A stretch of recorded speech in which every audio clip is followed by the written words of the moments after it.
some other important points are, what about the taxes in both these period? So there was a tax at in the early Vedic period named Bali. Obviously, Bali means not any type of sacrifice to cutting the throat of any animal. No, Bali is the name of the tax that is given by the Jana or citizens to the king for their protection, to protect their cattle. And Bali tax is voluntarily. That means there is there was not any fixed amount or any certain portion. This is voluntarily, because king was not salaried, army was not permanent. That's why tax is also voluntarily. You can see it was simply a voluntarily contribution made on special occasions by ordinary tribesmen. We can say just it's just a tribute or some gift on some parts of their grains, some parts, some portion of their cows or other products. While in the later Vedic period, these taxes became compulsory and some other taxes also included. For example, Bali is continuing, then the second is Bhag. Bhag means the part, the portion. And third is Shulk. Shulk means the fee. Gradually assumed the form of regular tributes and taxes. So in the early Vedic, taxes are uh, voluntarily named Bali. In the later Vedic, taxes became compulsory. There are three types of taxes. When we talk about the army, so in the early Vedic period, there was temporary army. Whenever they have to face any war or fight, the each and every person who can fought, they became the army personnel. The Sena or army was a temporary fighting force made up of able-bodied tribesmen who were mobilized during wartime. While in the later Vedic period, army permanently army was appointed. A rudimentary army emerged, and all these lived on the taxes offered by the people. So now, when you have permanent army, obviously you have to pay salary to them. So where you have to pay salary? Obviously from the taxes, which are now compulsory. I hope everything is clear. Then, what is the status of Brahmins? Brahmins, because they are in the higher position according to various texts. So, during the early Vedic period, they performed the yagna or yagya. The who performed the yagya named as Purohit. Okay, they received a large portion of the Raja's gifts and assumed a superior position in comparison to the other members of the clan. But there is not any type of discrimination or any exploitation. Taxes and tributes are voluntarily. It's totally depend on you how much you want to pay them. If you want, you can. You do not, nothing to worry about that. Okay. But in later phrase, king and the core members of the body sabha, or we can say the Brahmins, they became more and more powerful. They perform various yagna with very high fees. Rituals became very expensive, and that's why a common person cannot perform the yagya, or they cannot perform the rituals, as rituals became very expensive. Okay. The status of the officiating priest became at par with the gods in the later period. The officiating Brahmana had to be satisfied with dana. Okay. Now we are talking about the social life.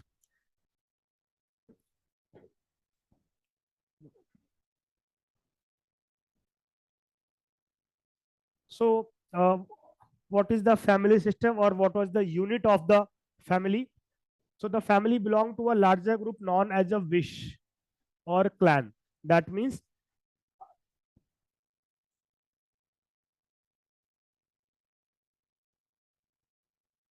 that means right, the unit of the uh, tribe was, first of all, there is kul. Kul means the family.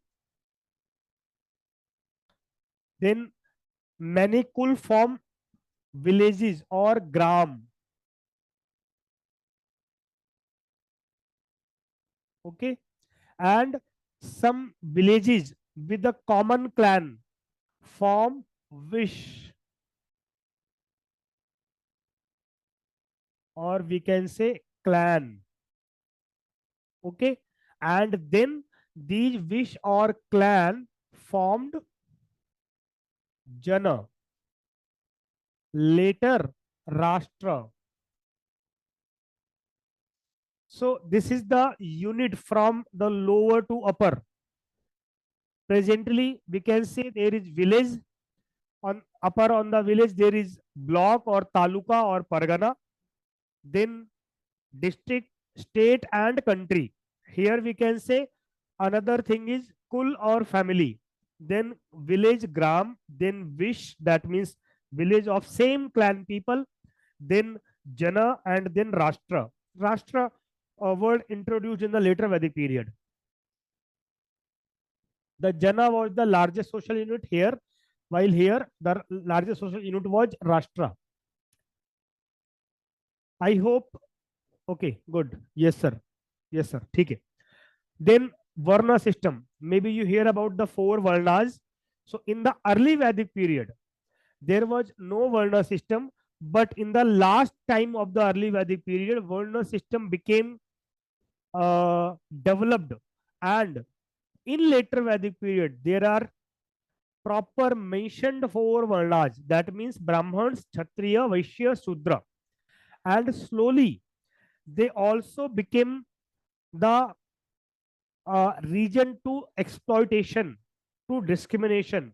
There was no discrimination in the early Vedic period, but in later Vedic period, there was discrimination on the basis of various varnas, or we can say, in the last era of this early Vedic period, the varna was on the basis of their occupation, while in the later Vedic period, the varna decided on the basis of birth. I will also explain this later. Then what about women's? What was the status of women's in the society? Fantastic. In the early Vedic period, they have equal status compared to the men or male. You can easily say, despite the patriarchal nature of society, women played an important role in it.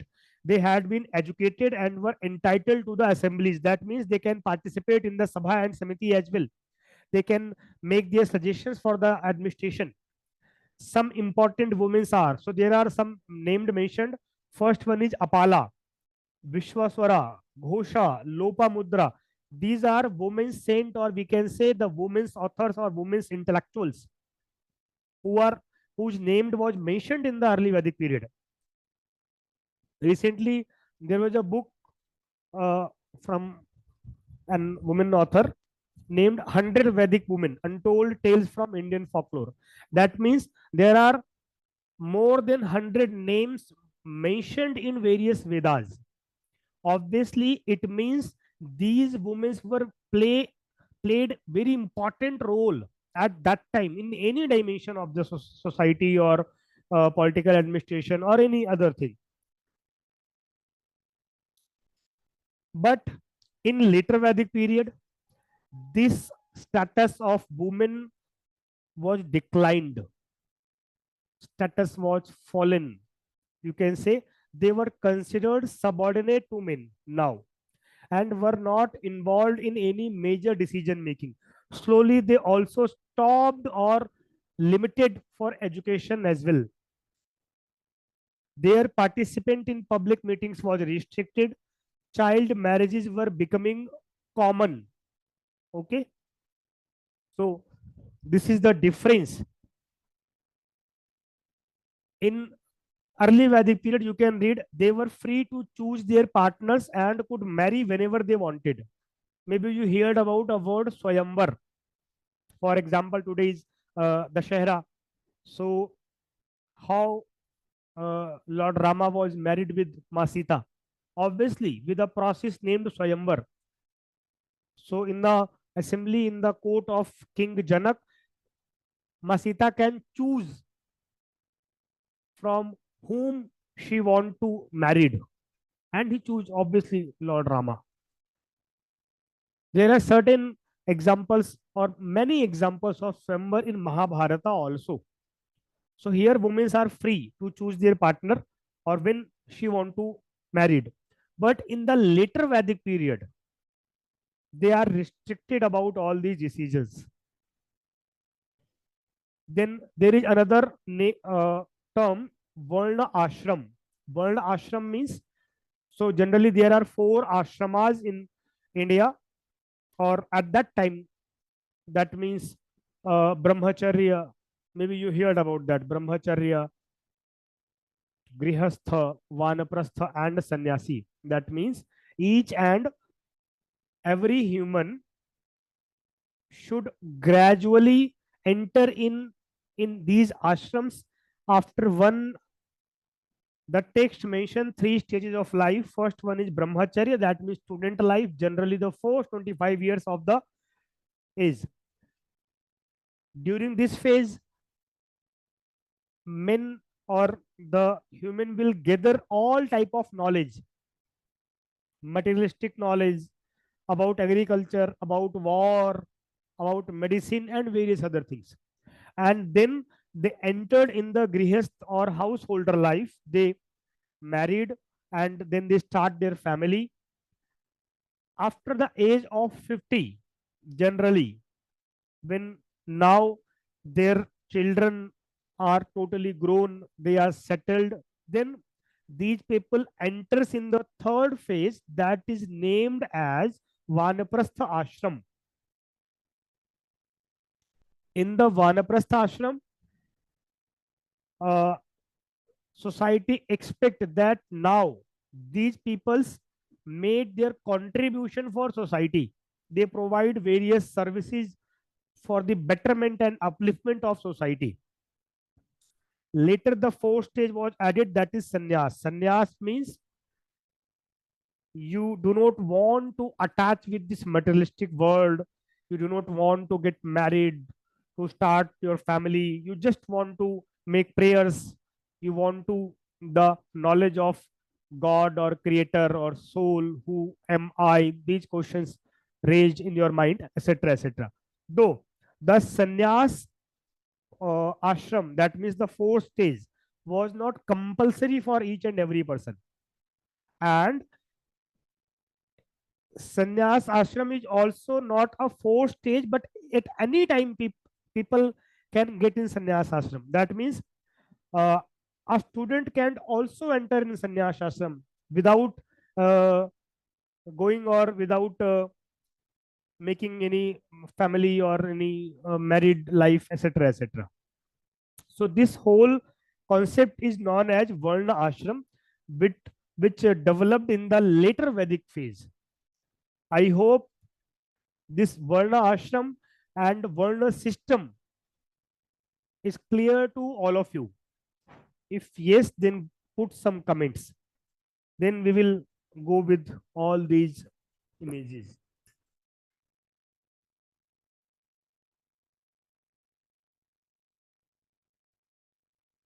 Good.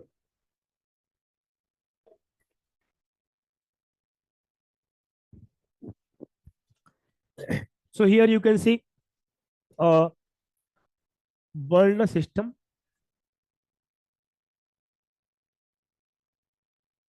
The Brahmin, the Kshatriya, the Vaishya, the Shudra. Varna system is based on occupation, not on birth. But later, this became rigid and decided on the basis of your birth. That means a son of a Brahmin became Brahmin or known as Brahmin.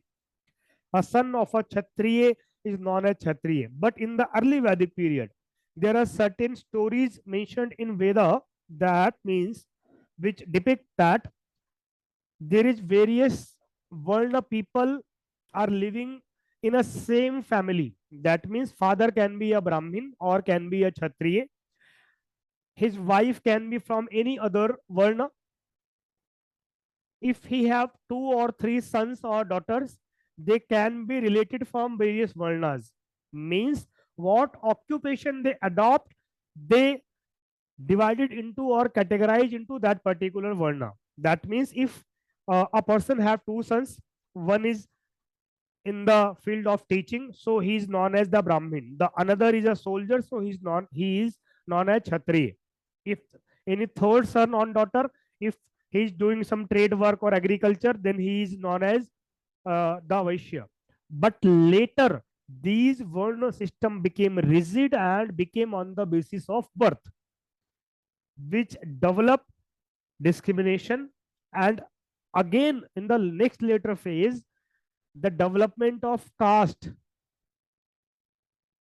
and untouchability also found in the later Vedic and the later phase of the Vedic era. Obviously, this discrimination form various tension in the society,